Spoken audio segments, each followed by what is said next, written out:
Good day, and thank you for standing by. Welcome to the Opendoor Technologies first quarter 2023 earnings conference call. At this time, all participants are on a listen-only mode. After the speaker's presentation, there will be a question-and-answer session.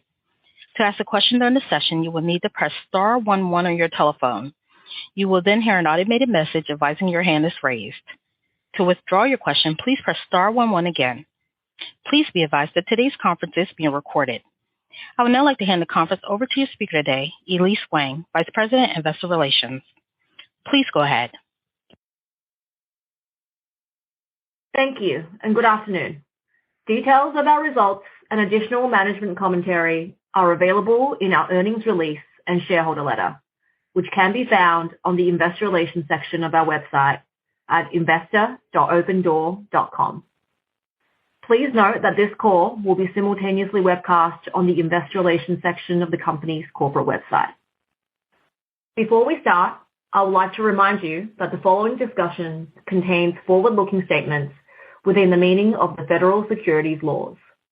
All statements other than statements of historical fact are statements that could be deemed forward-looking, including, but not limited to, statements regarding Opendoor's financial condition, anticipated financial performance, business strategy and plans, market opportunity and expansion, and management objectives for future operations. These statements are neither promises nor guarantees, and undue reliance should not be placed on them. Such forward-looking statements involve risks and uncertainties that may cause actual results to differ materially from those discussed here. Additional information that could cause actual results to differ from forward-looking statements can be found in the Risk Factors section of Opendoor's most recent annual report on Form 10-K for the year ended December 31st, 2022, as updated by our periodic reports filed after that 10-K. Any forward-looking statements made on this conference call, including responses to your questions, are based on management's reasonable current expectations and assumptions as of today, and Opendoor assumes no obligation to update or revise them, whether as a result of new information, future events, or otherwise, except as required by law.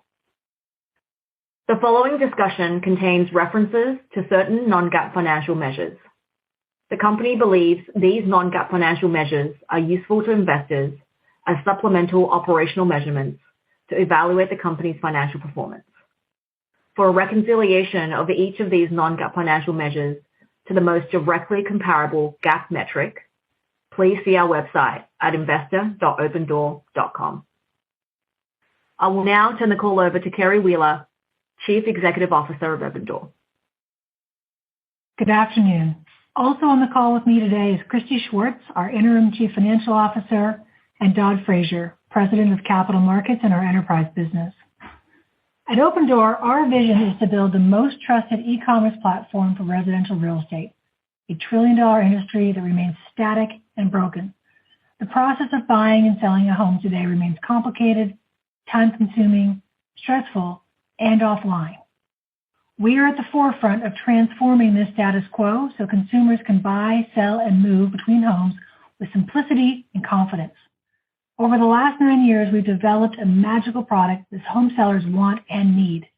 Our conversion rates continue to exceed our expectations and past performance on a spread-adjusted basis, and we've built unique pricing and operations capabilities to become one of the largest buyers and sellers of homes in the country.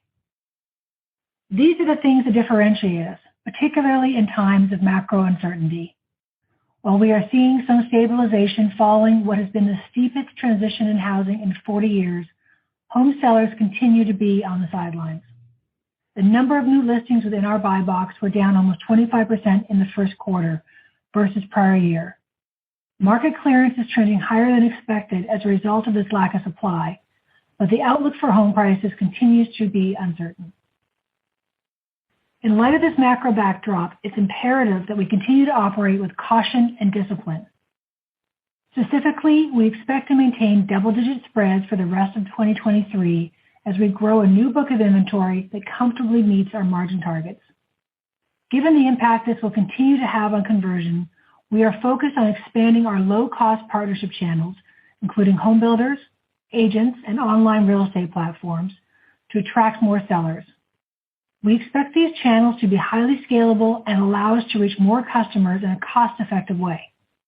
We've partnered with over 90 home builders across the country, where we facilitate a trade-in for customers of new-built homes, enabling a simple and seamless move from their existing home. We've also partnered with thousands of agents to give them another option in their toolkit to sell their clients' homes with speed and ease. We are seeing a growing number of agents make Opendoor a regular part of their service offering. Over 50% of contracts sourced via an agent relationship in the past 12 months came from agents who had previously done business with us. We are continuing to deepen these partnerships through our improved Agent Access Rewards program that incentivizes repeat transactions and a referral offering that agents utilize to introduce sellers directly to us. And finally, we now have partnerships with the top 3 online real estate platforms by visitor traffic in the country: Zillow, Redfin, and Realtor.com. We expect to grow acquisition volumes via these platforms as we get to market parity over time, enabling us to reach the hundreds of millions of homeowners that visit these portals every month. Furthermore, we are continuing to iterate on our marketplace offering, Exclusives. In our pilot market of Plano, almost 60% of sellers we pitched in Q1 agreed to enroll into Opendoor Exclusives. Amongst these sellers, we're tapping into a category of customers we're calling semi-serious. They are those who are interested in selling at some point, depending on price, but are not yet ready to commit to listing their home on the MLS. We believe these are largely incremental to the customers we serve with our current cash offering. We are encouraged by these early signals and will continue to iterate on this product offering this year to hone the customer experience and drive liquidity in that market. Another focus area for us in 2023 is the strengthening of our operating and pricing platforms so that we can deliver greater efficiencies and higher unit economics over time. In Q1, we evolved our in-person home assessment process to gather additional home condition and home feature data.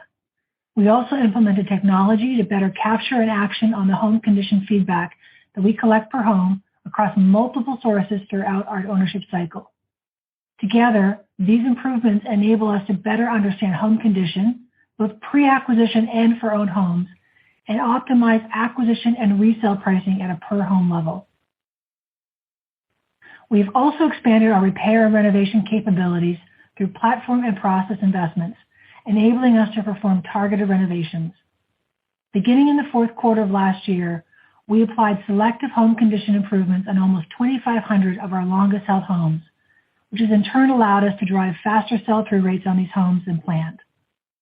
These are just some examples of platform improvements we are executing against, with the goal of delivering at least 100 basis points of contribution margin improvements next year, incremental to our current annual target range of 4 to 6%.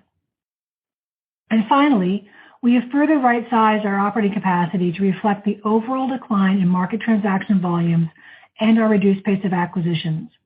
In April, we announced a workforce reduction of approximately 22% or 560 employees, primarily focused on volume-based roles across operations, transactions, and G&A groups. We expect this to deliver savings of approximately $50 million in annualized expenses. While this was a difficult decision, it was necessary to ensure that we can continue to deliver on our long-term vision and serve customers for years to come. As we look forward to next quarter and beyond, we remain as focused as ever on improving the lives of customers and building a durable generational company. We know we have the right product, unique capabilities, the capital, and the best team to not only weather this cycle, but emerge stronger and more resilient than we've ever been. With that, I'll pass the call over to Christy to discuss our financial highlights. Thank you, Carrie.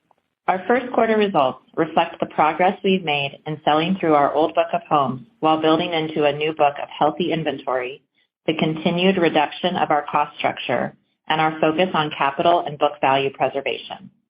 We delivered $3.1 billion of revenue, which exceeded our guidance as overall market sell-through rates outperformed our expectations due to a significant decline in new listing volumes and therefore limited supply. These macro dynamics, coupled with our success in completing targeted home condition improvements, allowed us to pull forward sales of old book homes.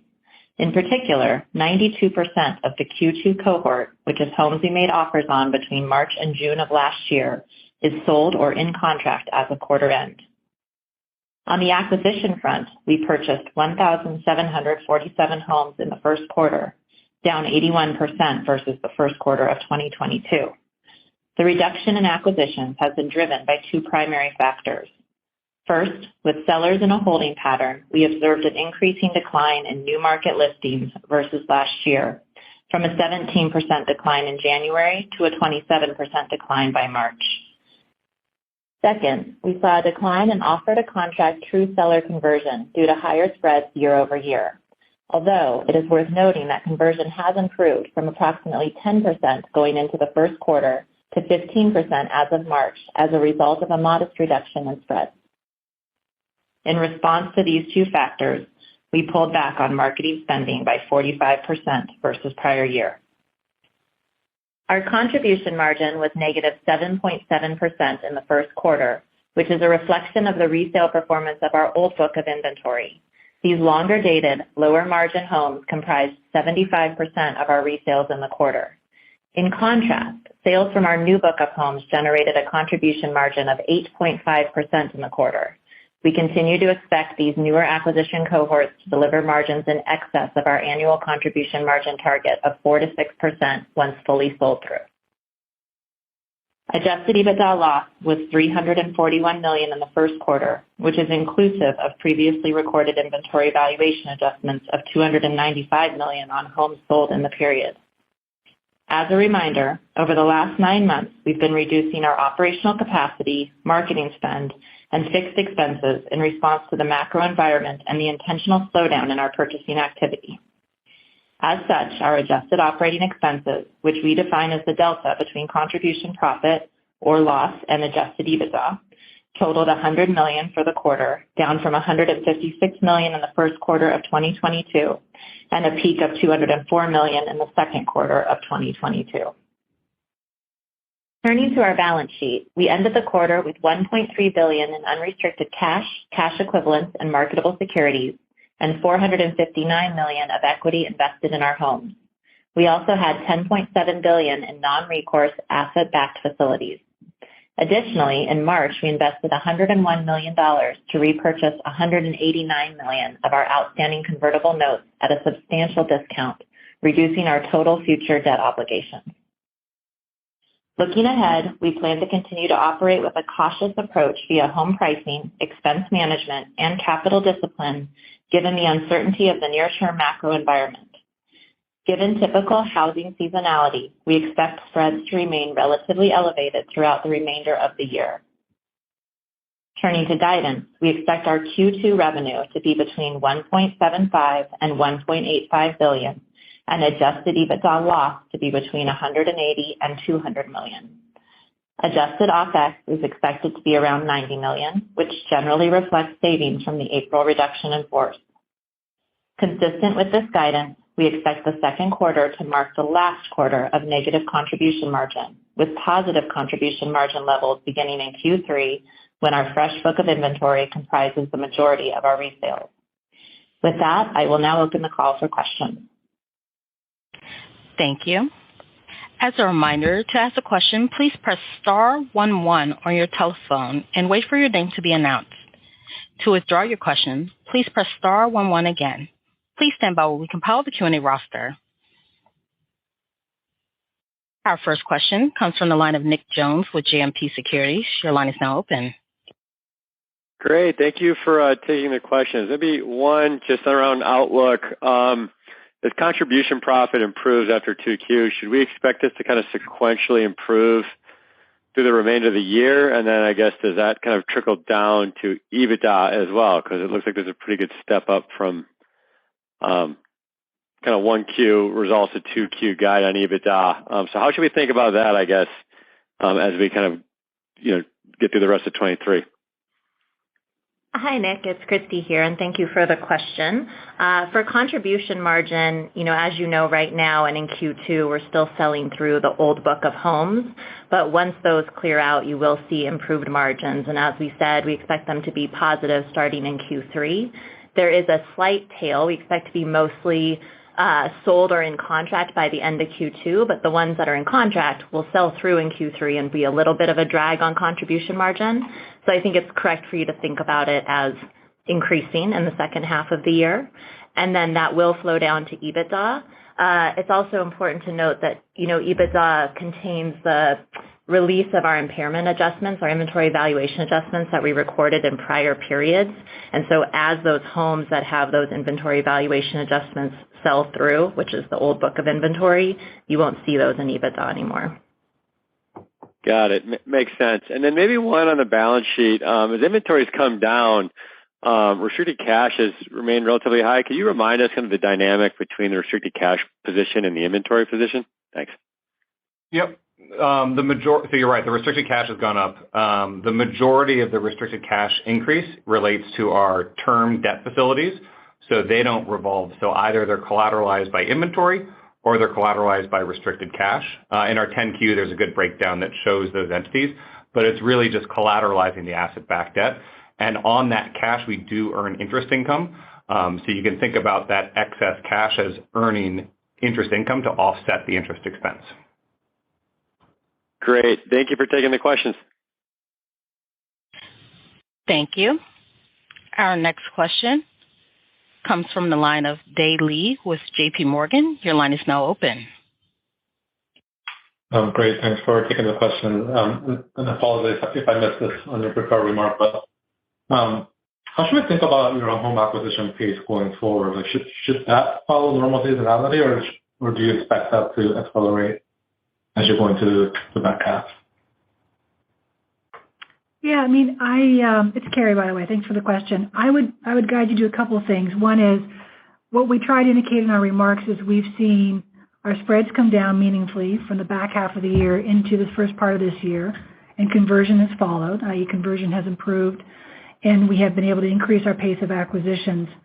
Sitting here today, I would think about us being on a pace of around 1,000 acquisitions per month, and that's a pretty good baseline for you to think about for the balance of the year. And that's under the assumption that, as we indicated in our remarks, we expect right now our spreads to be pretty much at this level for the back half. Got it. And I guess a follow-up, what would you need to see for that acquisition pace to pick up higher? For us, acquisition pace has a lot to do with where we are in spreads, because that drives conversion for us. And for us to decrease spreads, what we're really looking for is stabilization. Or said another way, we need a lot less volatility in the system. Implicit in our spreads right now, what we're baking in is a modest amount of home price appreciation for the back half of the year. So we want mortgage rates to stabilize.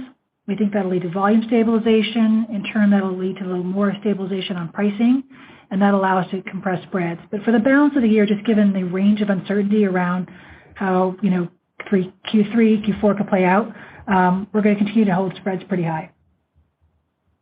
Understood. Thank you. Thank you.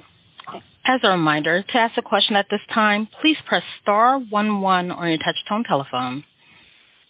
Our next question comes from the line of Ryan Tomasello with KBW. Your line is now open. Hi, everyone. Thanks for taking the questions.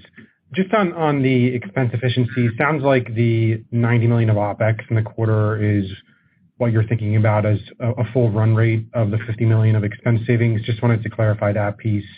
And then as you ramp volumes into 2024 to the $10 billion break-even level, do you feel like you can achieve that with the same level of OpEx, or should we be modeling some additional investment in marketing spend and just general overhead to support that volume increase?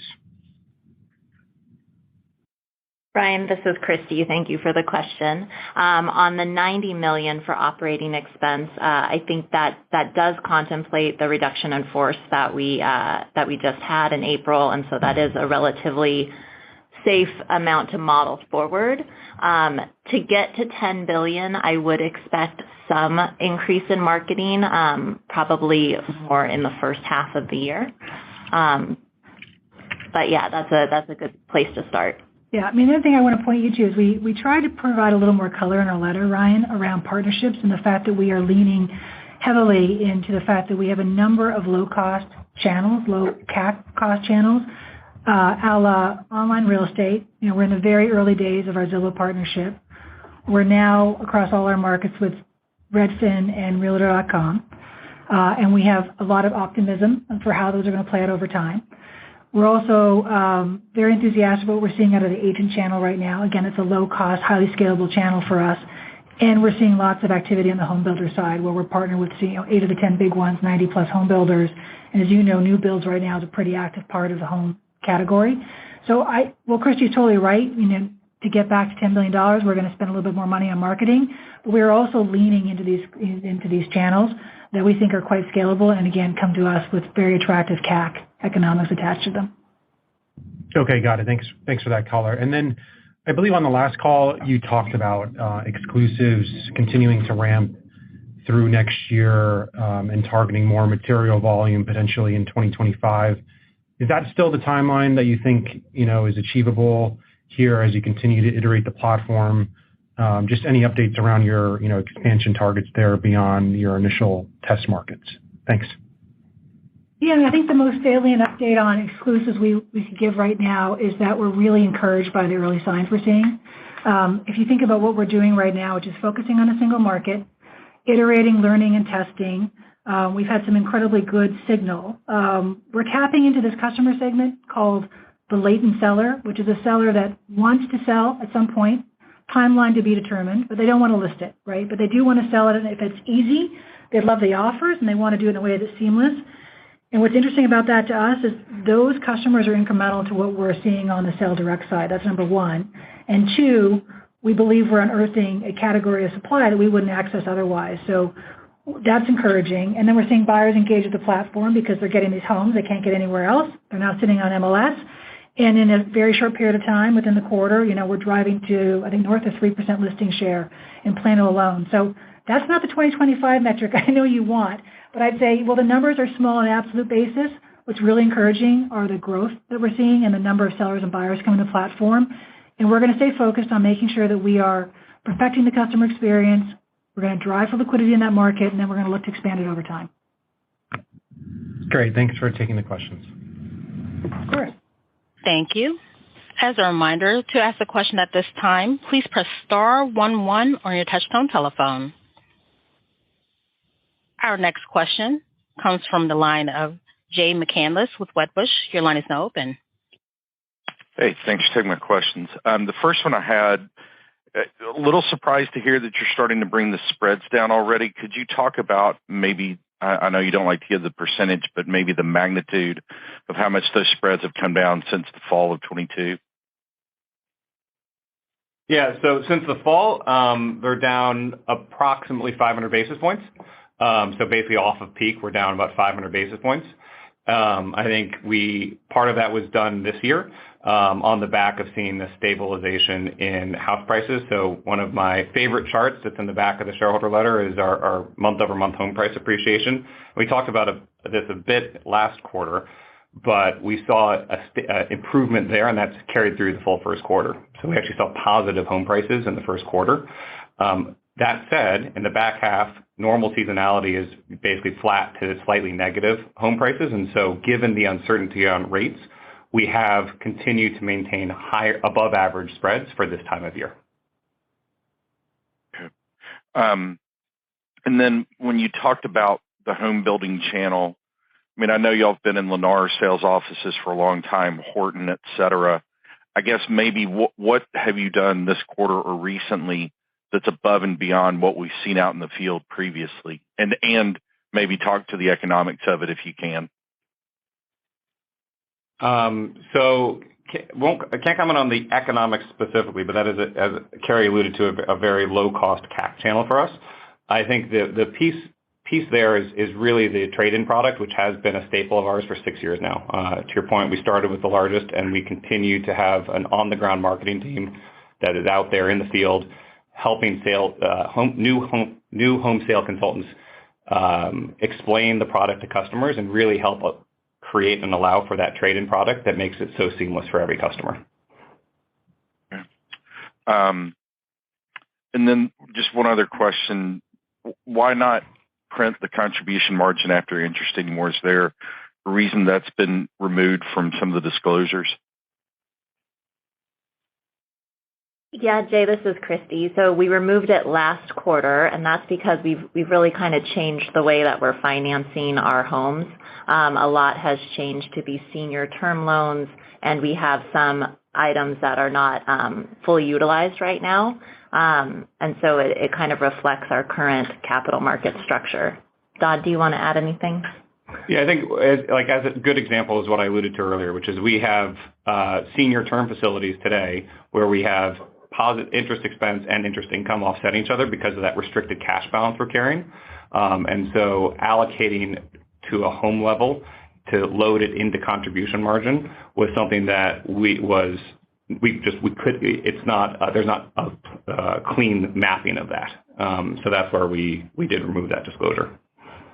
I think one of the things that is helpful if you're trying to understand the interest cost though, is given where our inventory balances are now, and given that those are fixed rate lending facilities, we have $2.9 billion in fixed rate term facilities. Those are very modelable from a cash interest perspective, interest expense perspective, because they're fixed. There's no LIBOR attached to it, no volatility. Okay, sounds good. Thanks for taking my questions. Thank you. I'll now turn the conference back over to Carrie Wheeler for closing remarks. Thanks. I just want to thank everyone for joining us today. And I want to underscore that, we remain extremely focused on operating with a ton of excellence and discipline in this moment. Macro aside, there's no doubt that real estate is going to continue to move online and that customers want the certainty and convenience of our product. So we're focused on continuing to innovate, make investments that position us to come through this with greater resilience and on the path to market leadership and building a profitable business. So that's it. Thank you. Shout out, by the way, to all our Opendoor teammates who are making this happen every day. And we look forward to talking with you next quarter. This concludes today's conference call. Thank you for participating. You may now disconnect.